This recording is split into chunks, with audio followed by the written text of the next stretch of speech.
अस्सलाम वालेकुम नाज़रीन। SR ऑनलाइन अकेडमी में भलीकार। अगर तव्हां शागिर्द आहियो, वालदेन आहियो या उस्ताद आहियो त हीउ चैनल तव्हां जे लाइ इंतिहाई कारआमद साबित थींदो, छाकाणि त असीं हिन चैनल जे प्लेटफॉर्म तां मुख़्तलिफ़ सब्जेक्ट पढ़ाईंदासीं।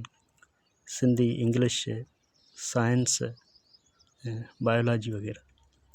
पोइ स्टार्टिंग में हेठियनि क्लासनि खां वेंदे मैट्रिक इंटर ताईं मुख़्तलिफ़ सब्जेक्ट जेके आहिनि उन्हनि जी तयारी कराईंदासीं ऐं उन सां गॾोगॾु government job PST, JST, EST वग़ैरह, SST उन्हनि जी तयारीअ जे लाइ मवाद पिणु तव्हांखे हिन ई प्लेटफॉर्म तां मिली सघंदो।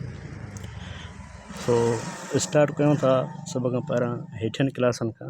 असां वटि आहे साइंस इंग्लिश क्लास 3, हीअ इंग्लिश ऐं सिंधी में आहे। ऐं अॼु तव्हांखे उन जो थोरो इंट्रोडक्शन करायूं था।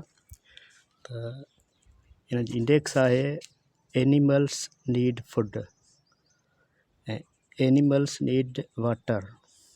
जानदार जेके आहिनि उन्हनि खे खाधे जी ज़रूरत, एनिमल्स नीड वाटर ऐं उन्हनि खे पाणीअ जी ज़रूरत, एनिमल्स नीड एयर ऐं हवा जी ज़रूरत। स्किन ऑफ एनिमल्स पढ़ंदासीं, उन खां पोइ बर्ड्स पढ़ंदासीं यानी पखी, इंसेक्ट यानी जीत पढ़ंदासीं, ऐं उन खां पोइ मैमल्स यानी जेके पंहिंजे बचनि खे खीरु पीआरींदा आहिनि जानवर उहे, ऐं प्लांट्स पढ़ंदासीं यानी ॿूटा ऐं सीज़न एंड क्रॉप्स जेके मुंदूं थींदियूं आहिनि साल में उहे, ऐं जेके फ़सुलु थींदा आहिनि उहे बि हिन में पढ़ंदासीं। ऐं मैटर यानी मादो, वाटर पाणी, एयर हवा, force and force of gravity यानी कशिश सकुल ज़ोर ऐं कशिश सकुल जेको आहे उहो पढ़ंदासीं। उन खां पोइ हीट ऐं लाइट आहे उहो पढ़ंदासीं। द अर्थ एंड यूनिवर्स ज़मीन ऐं काइनात, स्टोन ऐं the sun, the moon and the stars.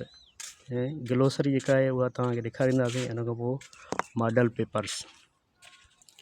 अगरि तव्हां चैनल ते नवां आहियो त चैनल खे लाइक कयो, सब्सक्राइब कयो ऐं दोस्तनि सां शेयर कयो।